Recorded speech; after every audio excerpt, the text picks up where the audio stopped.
Have you ever found yourself gazing up at the night sky, just overwhelmed by the sheer vastness of it all, and wondered, is this all there is?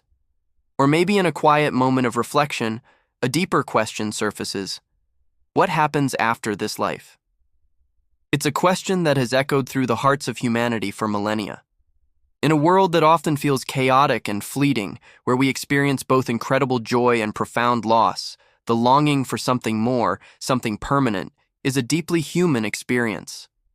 Today, I want to talk about one of the most powerful and enduring concepts in the Christian faith, the promise of eternal life and the unshakable hope that comes with it. This isn't just wishful thinking. It's a foundational promise that has the power to transform how we live our lives right here, right now. Let's start with a beautiful and personal promise from Jesus himself. Imagine being one of his disciples. You've left everything to follow this incredible man. You've seen him perform miracles, heard him teach with an authority you've never encountered before. He's your leader, your friend, your hope. And then he starts talking about leaving. You can feel the anxiety and confusion rising in the room. What would they do without him? Where is he going? It's in this moment of uncertainty that Jesus offers some of the most comforting words in all of Scripture. In the Gospel of John chapter 14, verses 2 and 3, Jesus says, "My Father's house has many rooms. If that were not so, would I have told you that I am going there to prepare a place for you? And if I go and prepare a place for you, I will come back and take you to be with me, that you also may be where I am." Let's just pause and soak that in. My Father's house. This isn't some cold, abstract dimension. Jesus uses the language of home, a place of family, warmth, and belonging. It's a place where you are known and loved, and he says it has many rooms. This speaks of abundance, of space for everyone. There's no scarcity in heaven. There is an open invitation and a place reserved for all who believe.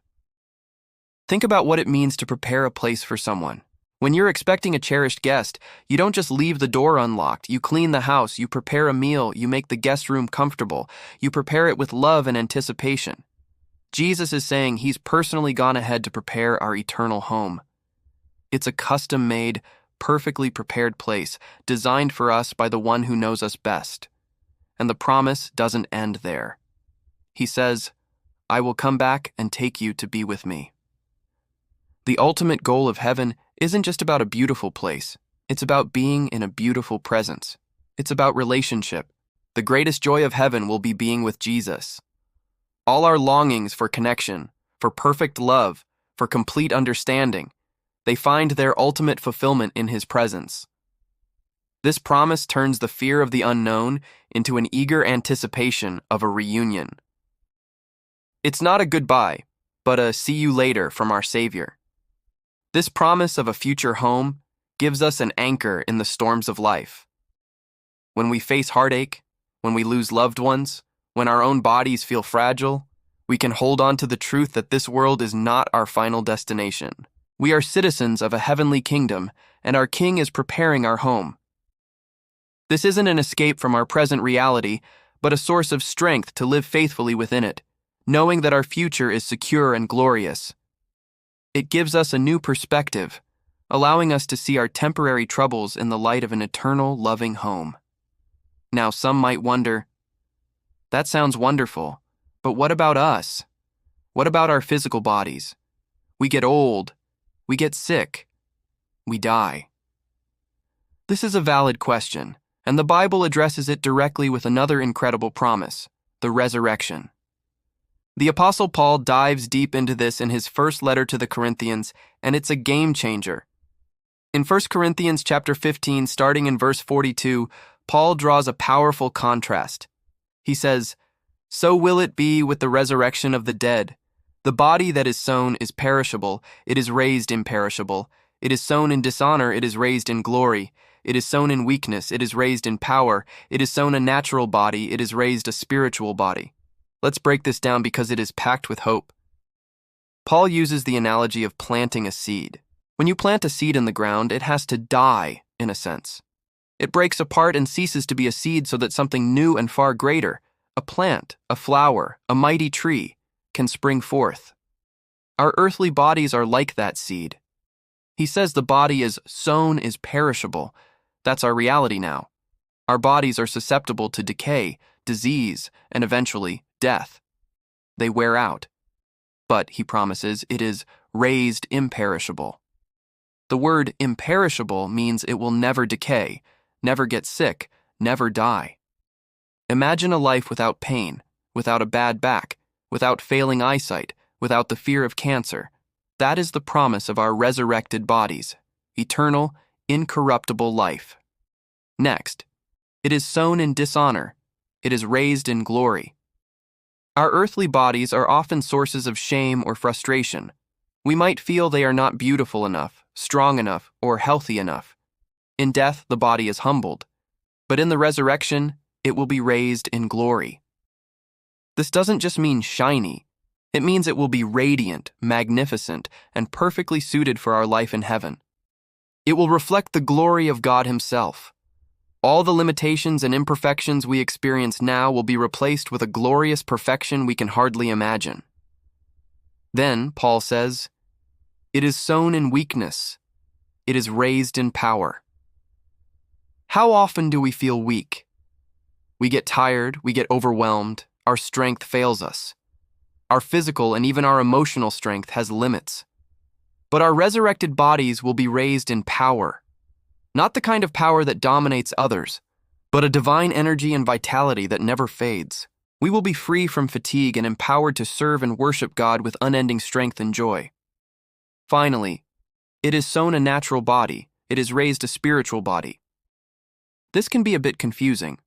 Paul isn't saying we'll become ghosts or disembodied spirits. Jesus Himself had a physical resurrection body. He could be touched and He ate food. A spiritual body means a body perfectly animated by and submitted to the Holy Spirit. Right now, our bodies are often at war with our spiritual desires. We want to do good, but we struggle with sin and temptation. In our resurrected state, our bodies will be perfectly aligned with our spirits, free from the struggle with sin, and perfectly suited for an eternal relationship with God. This isn't a fairy tale.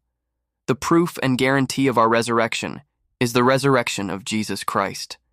He was the first fruits, the first to be raised in this glorious new way, proving that God has the power to do the same for all who trust in Him.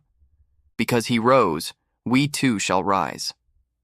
So what does this all mean for us today? It means everything. It means that death has lost its sting. It is not an end, but a doorway. It means we don't have to live in fear of what comes next. We can live with a bold and joyful confidence. This hope of resurrection gives us the courage to face any trial, knowing it is temporary. It gives us the patience to endure suffering, knowing it is producing in us an eternal glory. It allows us to grieve, yes, but to grieve with hope, knowing that for those in Christ, goodbyes are not forever. The promise of a prepared place in heaven and the promise of a resurrected glorious body are not two separate ideas. They are two sides of the same coin of eternal hope. God is not just saving our souls, He is redeeming our whole person, spirit, soul, and body. He is preparing a place for us, and He is preparing us for that place. This is the good news. This is the foundation of our hope. It's a hope that is not based on our circumstances, but on the unchanging character and powerful promises of God. It's a hope that gives meaning to our present and security for our future. It's an invitation to a life beyond our wildest dreams, a life of eternal joy in the presence of the One who loved us and gave Himself for us. Thank you so much for spending this time with me today, reflecting on these incredible truths. If this message has encouraged you, please give this video a thumbs up and consider subscribing to the channel for more content that explores the depth and beauty of faith. And I'd love to hear from you in the comments. How do these promises of heaven and resurrection impact the way you live your life? Until next time, may you live with the unshakable hope of eternal life. God bless.